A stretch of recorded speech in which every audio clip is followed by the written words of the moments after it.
فی الجنت ثمانیۃ ابواب منہا، جنت میں 8 دروازے ہیں، جنت کے دروازے 8 ہیں، اور ان دروازوں میں بابن یسمی الریان، ان دروازوں میں ایک دروازہ ایسا ہے جس کا نام ہے ریان، جنت کا دروازہ ہے تو اس دروازے کا نام ہے ریان۔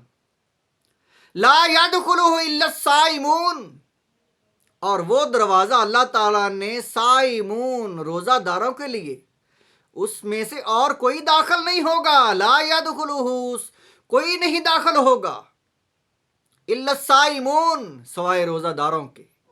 جنت کے دروازے 8 ہیں، اور ایک دروازہ اسپیشل اللہ تعالیٰ نے جو ہے مختص کیا ہوا ہے روزہ داروں کے لیے، کہ اس میں وہ دروازے، اس دروازے سے وہ داخل ہوں گے جو روزہ رکھنے والے ہیں، جو رمضان المبارک کے روزے رکھتے ہیں، اور جو باقی جو نفلی روزے رکھتے ہیں۔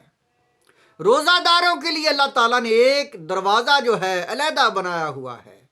تو اسی طرح دوزخ کے دروازے بھی ہیں، آسمانوں کے دروازے بھی ہیں، جنت کے دروازے بھی ہیں، جیسا کہ ہم نے پڑھ چکے ہیں اس حدیث مبارکہ میں، اور یہ حدیث پاک مشکات المصابیح کی 1957 نمبر حدیث ہے، اور بخاری مسلم میں یہ موجود ہے۔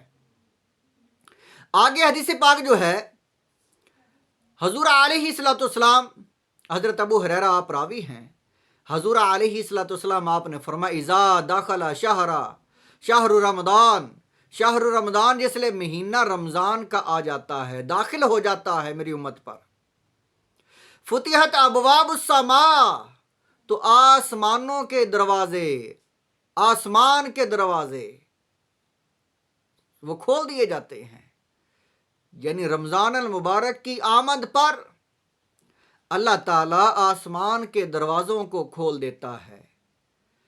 اور دوسری روایت میں ہے فتحت ابواب الجنہ، اور اللہ تعالیٰ جو ہے دروازے جو ہے وہ جنت کے دروازے بھی کھول دیتا ہے اللہ تعالیٰ۔ وغلقت، اور اللہ تعالیٰ بند کر دیتا ہے ابواب جہنم، جہنم کے دروازوں کو اللہ تعالیٰ بند کر دیتا ہے۔ جہنم کے دروازے بھی ہیں، جنت کے 8 دروازے ہیں، جہنم کے جو ہے وہ 7 دروازے ہیں، آسمانوں کے دروازے بھی ہیں۔ فرمایا اللہ تعالیٰ سارے دروازوں کو، آسمان کے دروازے اور جنت کے دروازے کھول دیتا ہے، اور دوزخ کے دروازے، فرمایا اللہ تعالیٰ غلقت ابواب جہنم، جہنم کے دروازوں کو اللہ تعالیٰ بند کر دیتا ہے۔ وَسُلْسِلَتِ الشَّيَاطِينَ، اور شیاطین جو ہیں، شیطانوں کو اللہ تعالیٰ جکڑ دیتا ہے، باندھ دیتا ہے۔ ایک روایت میں یہ بھی ہے وَفُتِحَتْ أَبْوَابُ الرَّحْمَةِ، رحمت کے دروازے بھی اللہ کھول دیتا ہے۔ یہ حدیث پاک مشکات المصابیح کی حدیث ہے۔ فرمایا جنت کے دروازے بھی کھل جاتے ہیں، رحمت کے دروازے بھی کھل جاتے ہیں، آسمان کے دروازے بھی اللہ تعالیٰ کھول دیتا ہے، اور دوزخ کے دروازوں کو اللہ تعالیٰ بند کر دیتا ہے۔ دوزخ کے دروازوں کا ذکر قرآن پاک میں ہے۔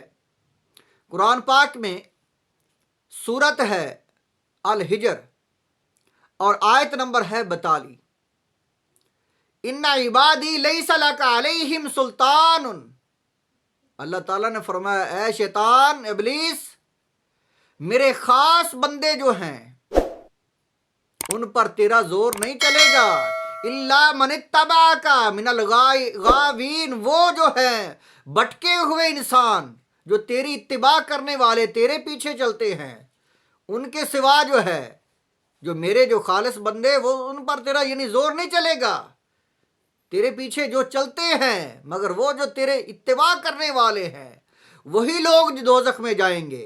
وَإِنَّ جَهَنَّمَ، بے شک جہنم، لَمَوْعِدُهُمْ أَجْمَعِينَ، وہ سارے تیری اتباع کرنے والے، تیرے پیچھے چلنے والے، فرمایا وہ سارے لوگ جو ہیں وہ دوزخ میں جائیں گے، ان کے ساتھ دوزخ کا وعدہ ہے۔ لَمَوْعِدُهُمْ، البتہ ان کے جو ساتھ وہ دوزخی لوگ، ان کے ساتھ جو ہے وعدہ ہے کیا؟ اجمعین، سب کے ساتھ، جہنم کا، ان جہنم. تو جہنم کے دروازوں کا آگے ذکر ہے، لہا سبعۃ ابواب. دوزخ کے جو ہے جہنم کے دروازے 7 ہیں. لکل باب منہم جزء مقسوم. ہر ایک دروازے کے لیے، ان کے لیے جو علیحدہ علیحدہ حصے ہیں کہ وہ یعنی جیسا جہنمی ہے، جیسا دوزخی انسان ہے، جیسا عمل ہے ویسا ہی دروازہ ہے. تو آگے ویسا ہی عذاب ہے جہنم میں. جنت کے دروازے، دوزخ کے دروازے، آسمان کے دروازے، رحمت کے دروازے. اللہ تعالیٰ دوزخ کے دروازوں کو بند کر دیتا ہے، جنت کے، رحمت کے، آسمانوں کے دروازوں کو کھول دیتا ہے. یہ رمضان المبارک کی فضیلت ہے. اور جو روزہ رکھنے والے ہیں ان کے لیے ایک علیحدہ دروازہ ہے. جنت کے 8 دروازوں میں سے ایک دروازہ جو ریان ہے وہ ہے روزہ رکھنے والوں کے لیے.